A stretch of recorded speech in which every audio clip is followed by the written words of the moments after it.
जुल्ला हत्ता तरजिउ इला दीनिकुम। जी সেই তিরমিজিতে হাদিসটি এসেছে। কেন তোমরা লাঞ্ছিত? আজকে আমাদেরকে বলা হয় তোমাদের উপরে এনআরসি করা হবে, তোমাদের উপরে সিএ করা হবে, এনপিআর করা হবে। দেখবেন সামনে কিছুদিনের মধ্যেই চলে আসছে সে আইন। ভারতের প্রত্যেকটা নাগরিককে মুসলমান ছাড়া যারা বাংলাদেশ, পাকিস্তান, বিভিন্ন দেশ থেকে এই দেশে এসেছে, হিন্দু, খ্রিস্টান, জৈন, বৌদ্ধ আর যতগুলো মানুষ আছে, তাদেরকে নাগরিকতা দেওয়া হবে। তারা লাঞ্ছিত হয়ে এসেছে, অপমানিত হয়ে এসেছে, মার খেয়ে এসেছে, এর জন্য তাদেরকে ভিসা দেওয়া হবে, তাদেরকে সিকিউরিটি দেওয়া হবে। ভারতবর্ষের যত ফ্যাসিলিটি সরকারের আছে সে ফ্যাসিলিটি তারা পাবে, কিন্তু মুসলমানদের এনআরসি করা হবে। এদের দেখতে চাইবে আজ থেকে 70 বছর আগেকার প্রমাণ, তোমার বাপ দাদা এ দেশে ছিল কিনা তার প্রুফ লাগবে।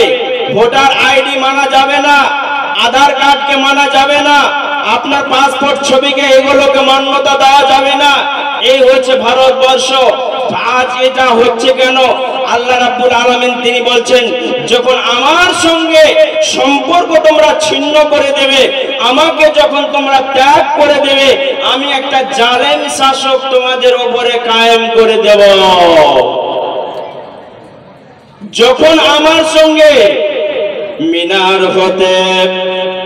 মিনার হতে বাসিছে আজান, হাইয়া আলাস সালাত হাইয়া আলাল ফালাহ। মিনার হতে বাসিছে আজান, হাইয়া আলাস সালাত হাইয়া আলাল ফালাহ। লাঙ্গল ফেলিয়া মসজিদে চলো, ভুলিবে মনের জ্বালা, ভুলিবে মনের জ্বালা। আজ আমরা মার খাবো না, তার মার কে খাবে বলেন? মিনারে আজান হয়, মসজিদে আজান হয়, হাইয়া আলাস সালাহ হাইয়া আলাল ফালাহ বলে ডাকা হয়। এসো তোমরা কামিয়াবি নেবে তো এসো, এসো তোমরা নাজাত নেবে তো এসো। আপনার মোবাইলে রিংটোন বাজে, রিংটোন যখন বাজতে আরম্ভ করে আপনি বুঝতে পারেন আপনার সঙ্গে কেউ যোগাযোগ করতে চাইছে, সম্পর্ক করতে চাইছে। পৃথিবীর যে কোনো কর্মে ব্যস্ত থাকেন না কেন, মোবাইলটা রিসিভ করতে আমাদের কারো ডিস্টার্ব হয় না। নামাজে থাকলাম, খাওয়াতে ব্যস্ত থাকলাম, বাথরুমে থাকলাম, আপনার হাল চাষ করতে ব্যস্ত থাকলাম, চাষ আবাদে থাকলাম, ব্যবসা বাণিজ্যে থাকলাম, পৃথিবীতে যে কোনো কর্মে আমি ব্যস্ত থাকি না কেন, মোবাইলটা রিসিভ করতে আমাদের কারো ডিস্টার্ব হয় না। মোবাইলটা রিসিভ করে আব্বার সঙ্গে আম্মার সঙ্গে কথা বলে নিলাম, মায়ের সঙ্গে কথা বলে নিলাম, বন্ধু বান্ধবের সঙ্গে কথা বলে নিলাম। পৃথিবীতে যে আমাকে ফোন করেছে তার সঙ্গে আমার যোগাযোগ হয়ে গেল, লেনদেন হয়ে গেল, কথোপকথন হয়ে গেল। আমার আল্লাহ বলছেন, আমি একবার নয়, দুবার নয়, তিনবার নয়, চারবার নয়, দিনে 5 বার আমি আল্লাহ তোমাদেরকে ফোন করেছিলাম। আপনার মোবাইলে ফোন আছে, দিনে 5 বার, 10 বার, 15 বার, 50 বার, 100 বার ফোন আসবে। এর কোনো টাইম টেবিল নাই। দিন 3টাতে আসতে পারে, 4টাতে আসতে পারে, 5টাতে আসতে পারে, রাত 2টোতে আসতে পারে, এর টাইম টেবিল নাই। কিন্তু আমার আল্লাহ বলছেন, আমার একটা মুয়াজ্জিন আছে, আমার একটা মোবাইল সেট আছে, ও মোবাইল সেট থেকে প্রতিদিন ধ্বনি প্রতিদিন রিংটোন বাজে, তোমাদের মোবাইলে রিংটোন বাজে, তু নিখিলা ছুপারুস্তম তেরে নামের গান বাজে, সঙ্গীত বাজে, কোরআনের আয়াত বাজে, কিন্তু আমার মোবাইলে যে রিংটোন বাজে সেটা হচ্ছে আল্লাহু আকবার, আল্লাহু আকবার, আশহাদু আল্লা ইলাহা ইল্লাল্লাহ। সবচাইতে মহান যিনি, সবচাইতে বড় যিনি, তিনি আল্লাহ, তিনি রব, তিনি মহান মুনিব। তার মুয়াজ্জিনকে দিয়ে একবার নয় দুবার নয়, বান্দারে তোমাদেরকে দিনে, মুমিন রে তোমাদেরকে দিনে 5 বার আমি ফোন করেছিলাম। এটা আমার বাবার জমিদারি কথা নয়, এটা আমার ভান্ডারি কথা নয়। আল্লাহ সূরা জুমাতে বলছেন, ইয়া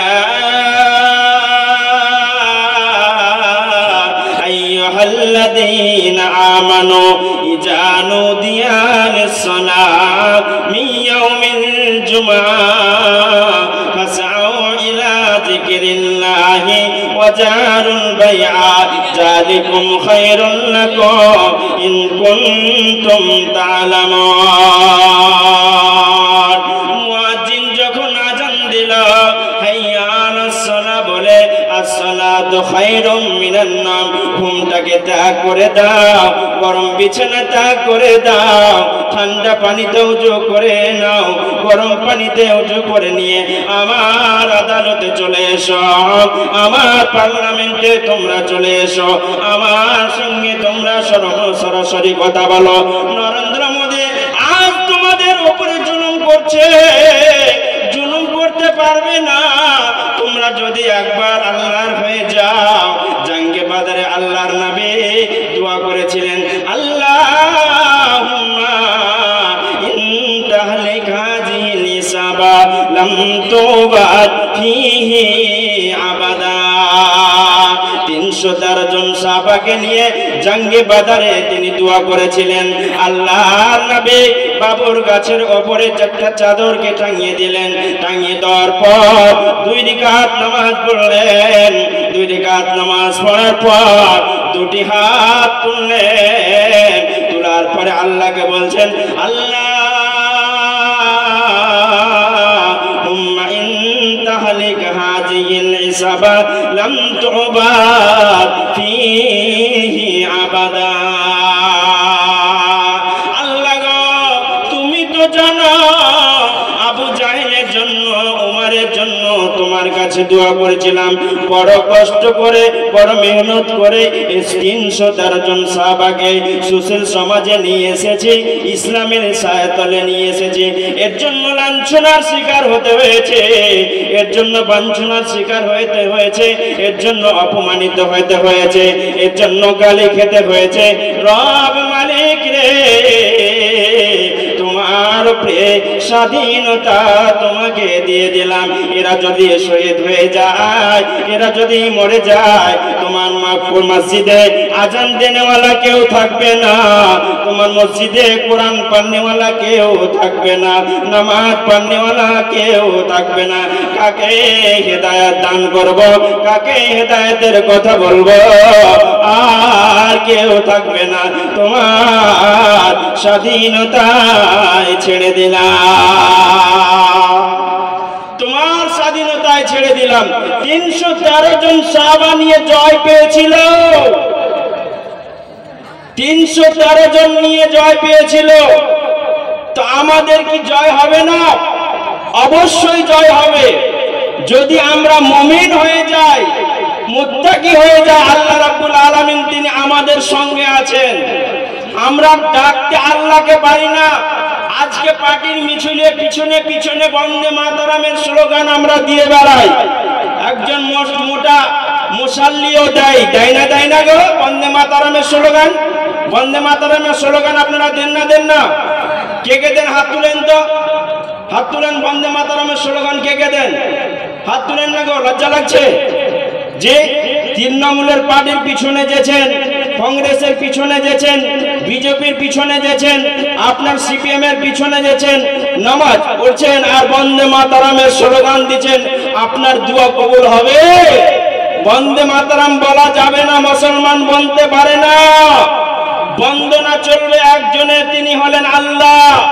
আল্লাহ রাব্বুল আলামিন তিনি বলছেন, ওয়াকাজা রাব্বুকা আল্লা তা'বুদু ইল্লা ইয়্যা ওয়া বিল ওয়ালিদাইনি ইহসানা ইম্মা আবলুগান্না ইনদাকাল কিবারা আহাদুহুমা আও কিলাহুমা ফালা তাকুল লাহুমা উফিন ওয়া লা তানহারহুমা ওয়া কুল লাহুমা কাওলান কারীমা। একজনের উপাসনা চলবে, একজনের ইবাদত চলবে, পৃথিবীতে আর কারো চলবে না। একজনের সেই গির্জায় গিয়ে, পার্লামেন্টে গিয়ে, আদালতে গিয়ে, মসজিদে গিয়ে না নাম ডাকতে হবে, স্মরণ করতে হবে। আমি বলছিলাম যে আল্লাহ রাব্বুল আলামিন তিনি বলছেন, ইজানু দিয়ালিস-সালাহ, যখন মিনারে আজান হবে তখন পৃথিবীর সমস্ত ফাসআউ ইলা যিকরিল্লাহ, ফাসআউ ইলা যিকরিল্লাহ, ব্যবসা বাণিজ্যকে ত্যাগ করে দিয়ে, পৃথিবীর সমস্ত কর্মকে ত্যাগ করে দিয়ে তোমরা আমার আদালতে, আমার পার্লামেন্টে, আমার মসজিদে এসে হাজির হয়ে যাও। ফাইজা কুজিয়াতিস সালাহ ফান্তাশিরু ফিল আরদ ওয়াবতাগু মিন ফাজলিল্লাহ ওয়াজকুরুল্লাহ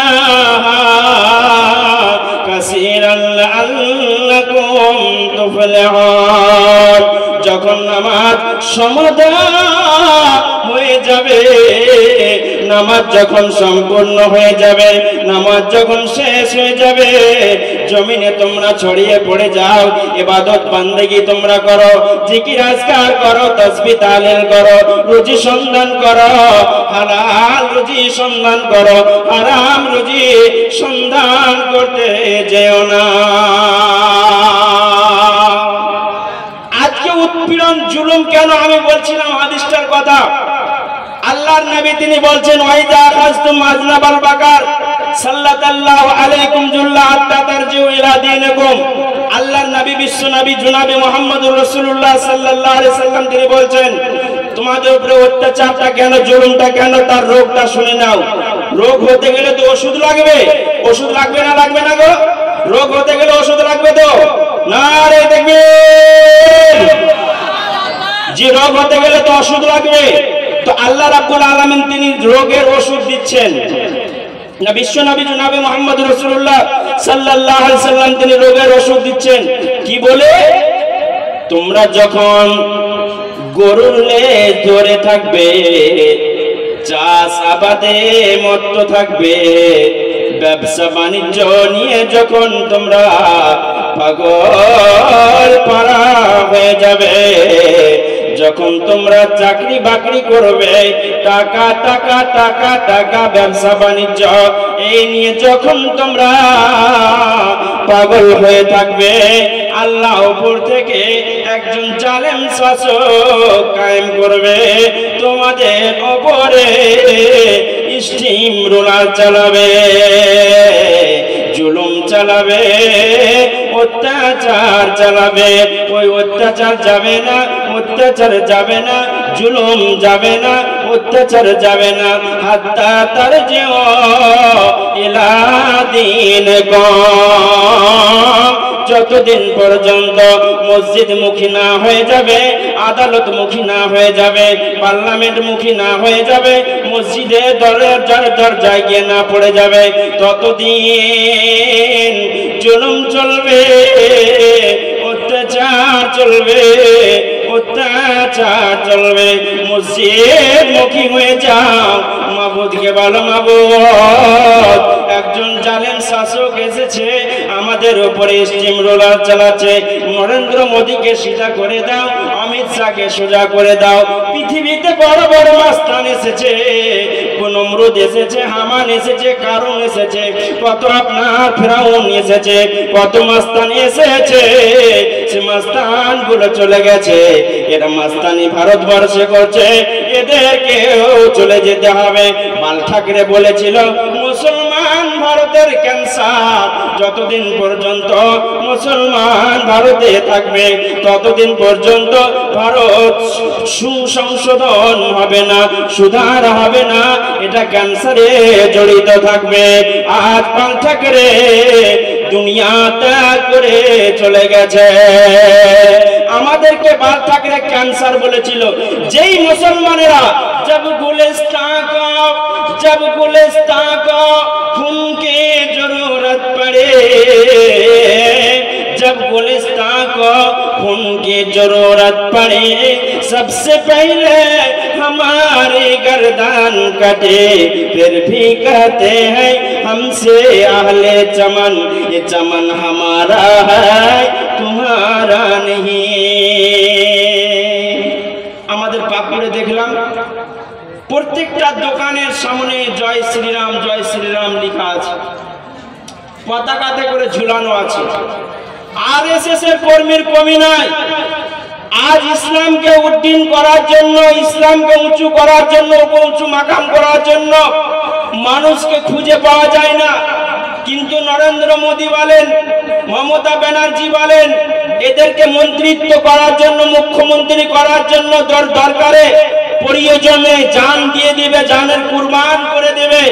কিন্তু মুহাম্মদ সাল্লাল্লাহু আলাইহি সাল্লামের বিরুদ্ধচারণ কেউ যদি করে তাহলে কথা বলার লোক আজ অনেকের, আর কথা বলার লোক পাওয়া যায় না, স্লোগান দেওয়ার লোক পাওয়া যায় না, পথসভা করার লোক পাওয়া যায় না। নাবিকে গালি দিল কোনো যায় আসে না, কোনো যায় আসে না। আমাদের পাকুড়ের মাটিতে, সেই মাটিতে প্রত্যেকটা দোকানে জয় শ্রীরামের স্লোগান চলছে আর বন্দে মাতরমের স্লোগান চলছে।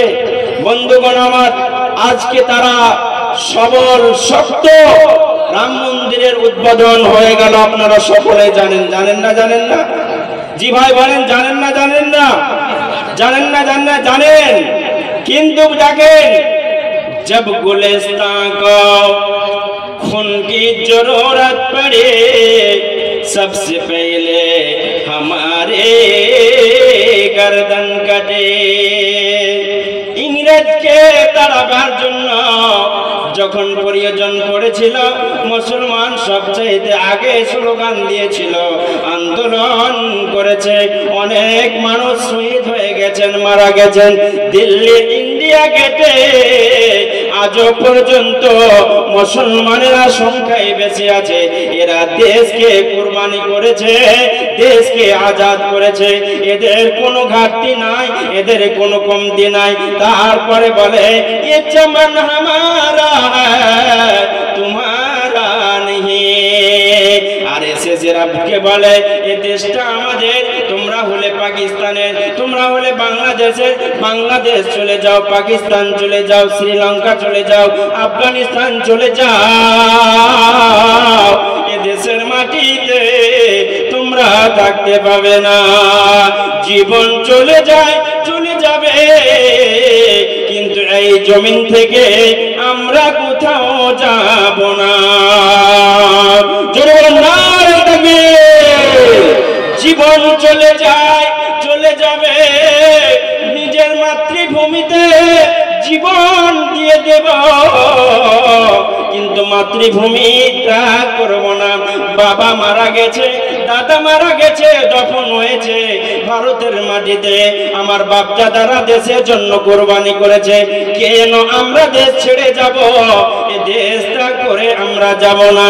যদি কোরবানি দিতে হয়, কোরবানি দেব। জি ভাই, কুরবানি দেওয়ার জন্য আমরা প্রস্তুত তো? জি, নিজের জীবন ওরা যেমন প্রস্তুত। আজ আমি বলবো কি, সোশ্যাল মিডিয়ার মাধ্যমে আপনাদেরকে, আজকে মিষ্টি বিতরণ হলো রাম মন্দির নির্মাণের জন্য। আমাদের গ্রামে মাত্র 2টা ফ্যামিলি বসবাস করে। আমাদের গ্রামে মাত্র 2টা ফ্যামিলি বসবাস করে। 2টা ফ্যামিলি সারা দিন সারা রাত ধরে গান বাজনা করেছে, ডান্স দিয়েছে, নর্তকী নিয়ে এসে। আনন্দে আত্মহারা হয়েছে, তাদেরকে তারা এনজয় করেছে, তারা মজা লুটেছে। আর আমরা এই রাম মন্দির নির্মাণ হওয়াতে আমরা, আচ্ছা আপনারা বেজার না খুশি বলেন তো? বেজার না খুশি বলেন তো? দেশের আইনকে পাল্টে দিয়ে, দেশের সংবিধানকে পাল্টে দিয়ে সেই জায়গাটা আমাদের কাছ থেকে কেড়ে নিয়ে নিল। বন্ধুগণ আমার, ওদিকে আমি আর যাচ্ছি না। আপনাদেরকে আমি বলতে চাই, আল্লাহর কাছে যদি আপনি শান্তি পেতে চান, যদি আপনি রহমত পেতে চান, ইমানি জিন্দেগি যদি আপনি গড়ে তুলতে চান, সেই তাহলে আপনাকে কোরআন এবং হাদিসকে ফলো করে জীবন যাপন করতে হবে। আজ বর্তমান যুগে, আজ বর্তমান সবাই নবযুবককে দেখতে গেলে লজ্জা লাগে, শরম লাগে। এরা গান বাজনা করে, এরা ডান্স করে, এরা কানে ইয়ারফোন লাগিয়ে গান বাজনা শুনতে শুনতে রাত দিন পার হয়ে চলে যায়। আপনার এরা নামাজের ধার ধারে না, মদ্যপান করে, শরাব পান করে, ড্রিঙ্ক করে, আরো কত রকমের আপনার অন্যায় কাজ করে, যে অন্যায়গুলো গুনাহ আপনাকে সম্ভব নয়। এই অন্যায় থেকে আপনাকে বেঁচে থাকতে হবে। যারা বাবা গার্জিয়ান হয়ে আছেন, তাদেরকে নিজের সন্তানকে, আল্লাহর নবী বিশ্ব নবী জনাবি মুহাম্মদুর রাসূলুল্লাহ সাল্লাল্লাহু আলাইহি সাল্লাম তিনি বলেছেন, আপনি যে বলবেন যে মাওলানা আমার ছেলেকে এখন পারছি না, আমার ছেলে গান বাজনা করে বেড়াচ্ছে, তা আমি আর শাসন করতে পারছি না, পারবেন কি করে? নবীজি শিখিয়ে দিয়েছেন, ইজা বালাগা সাবআ সিনিনা, তোমার সন্তানটা যখন মুরু আওলাদাকুম ইজা বালাগা সাবআ সিনিন, তোমার সন্তানটা যখন 7 বছরের হবে, যখন সন্তানটা 7 বছরের হবে, ছেলেটাকে নামাজ পড়ার জন্য সঙ্গে করে নিয়ে যাও। আর যখন 10 বছরের হয়ে যাবে,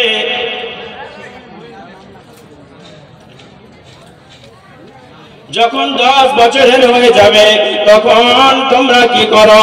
তোমরা তোমার ছেলেকে নামাজের আদেশ দাও, নামাজের আদেশ দাও। যদি নামাজ না পড়ে, 10 বছরের বাচ্চাটা যদি নামাজ না পড়ে, নবীজি তিনি শিখিয়ে দিচ্ছেন, ফাজরে বুহ, তাকে মারো, তার খাওয়া দাওয়া বন্ধ করে দাও, মসজিদে নিয়ে যাও। আজকে তো আমার ছেলেটা যখন 3 বছরের, 4 বছরে, তো আমি বিড়ি পান করি, তো আমার ছেলেটাকে বলি বিড়িটা ধরিয়ে নে তো বেটা, বলি না জি, বলি না আপনারা কথা বলে? বিড়ি পান করি আমি, তো চারাক জ্বলছে বা চুলা জ্বলছে, তা আমার ছেলেটাকে বলি এই বিড়িটা ধরিয়ে নিয়ে আয় তোরে বেটা, বিড়িটা ধরিয়ে নিয়ে আয়। তো যখন নিভাইতে যেছে, তখন বলছে তুই একবার টান দে নেবে, তুই একবার টান দে, বিড়িটা নিমিয়ে গেছে। আচ্ছা বলেন, আপনার ছেলেটা গাঁজাখোর হবে না হবে না? আপনার ছেলেটা গাঁজাখোর হবে না হবে না? চরিত্রহীন হবে না হবে না? চরিত্রহীন হবে, গাঁজাখোর হবে, মদখোর হবে। সাবধান, সতর্ক। আপনি আপনার সন্তানকে গুটখা কেনার জন্য, বিমল কেনার জন্য দোকান পাঠান, আমি মিথ্যা কথা আপনাদেরকে বলি না। জি পাঠান না আপনারা হাত তুলেন তো। জি পাঠান, যে বেটা বিমল কিনে নিয়ে এসো, সিগারেট কিনে নিয়ে এসো, আপনার তামাক কিনে নিয়ে এসো, নিজের সন্তানকে এগুলো খয়নি কিনে নিয়ে এসো, এগুলো ক্রয় করার জন্য নিজের বাচ্চাকে আপনি পাঠান। তাহলে বাপের দেখেই তো বেটা শিখবে, বাপের দেখেই তো বেটা শিখবে। বাপ যদি বাড়িতে সুন্নাত নামাজ পড়ে, তাহলে দেখবেন ছোট ছেলে বাচ্চারা বাবার সঙ্গে মায়ের সঙ্গে নামাজ পড়তে আরম্ভ করে দেয়। করে না গো? করে না? সে যেভাবে পারে হোক সে করে না, কিন্তু নামাজ পড়তে আরম্ভ করে দেয়। তাই নবীজি বলেছেন, সুন্নাত নামাজ মসজিদে নয়, পারলে তোমরা বেশি গুরুত্ব দেওয়া হয়েছে বাড়িতে সুন্নাত নামাজ পড়বে, ফরজ নামাজটা কে মসজিদে আদায় করবে। সুন্নাত নামাজটা বাড়িতে পড়ো, নফল নামাজটা বাড়িতে পড়ো, ফরজ নামাজটা কোথায় পড়ো? ফরজ নামাজটা গিয়ে মসজিদে পড়ো, ইমাম সাহেবের সঙ্গে গিয়ে তুমি তোমার ফরজ নামাজটা পড়ো। তাহলে হবেটা কি? আল্লাহর নবী বিশ্ব নবী জনাবে মুহাম্মদুর রাসূলুল্লাহ সাল্লাল্লাহু আলাইহি সাল্লাম তিনি বলেছেন, তোমরা তোমাদের বাড়িটাকে কবর বানিয়ে দিও না। কবরে নামাজ পড়া না জায়েজ, কবরে নামাজ পড়া না জায়েজ। আজকে বলেন কবর দেখতে গেলে আমাদের কোনো টেনশন হয় না, কোনো হেজিটেশন হয় না। হযরত উসমান গনি রাদিয়াল্লাহু তাআলা আনহু যখন কবরের পাশ দিয়ে যেতেন, বাচ্চা ছেলের মতো হাউমাউ করে কান্না করতেন। হযরত উসমান গনি কবর দেখিয়া অস্থির হইয়া যেতেন কান্দিয়া কান্দিয়া। অথচ আল্লাহর নবী সহিহ বুখারীতে আছে, সহিহ বুখারীতে আছে, উসমানু ফিল জান্নাহ, উমর ফিল জান্নাহ, আবু বকর ফিল জান্নাহ। সহিহ বুখারীতে আছে 10 জন আশরায়ে মুবাশশিরা যাদেরকে পৃথিবীতে সার্টিফিকেট দেওয়া হয়েছিল, তোমরা উসমান তুমি যাবে জান্নাতে, আলী যাবে জান্নাতে, আবু বকর যাবে জান্নাতে, উসমান যাবে জান্নাতে। এই করে পৃথিবীর বুকে 10 জন মানুষকে, 10 জন সাহাবায়ে কিরামকে জান্নাতের সার্টিফিকেট দিয়ে দেওয়া হয়েছিল। তারপরে কবর দেখতে গেলে আল্লাহ সুবহানাল্লাহ সুবহানাল্লাহ, কবর দেখতে গেলে বাচ্চা ছেলের মতো কান্না করতেন। সাহাবারা জিজ্ঞাসা করলেন, হযরত উসমান গনি আপনি বলুন, নবীজি যখন জাহান্নামের বর্ণনা করেন এইভাবে আপনি কান্নাকাটি করেন না, হাসরের যখন বর্ণনা করেন এইভাবে আপনি কান্নাকাটি করেন না, কিন্তু কবর এমন কোন জায়গা যে জায়গাটাকে দেখার পর জি আপনার 11:20 সময়, তারপরে আপনার ও আচ্ছা ঠিক আছে। তো হযরত উসমান গনি রাদিয়াল্লাহু তাআলা আনহু বাচ্চা ছেলের মতো ক্রন্দন করতেন।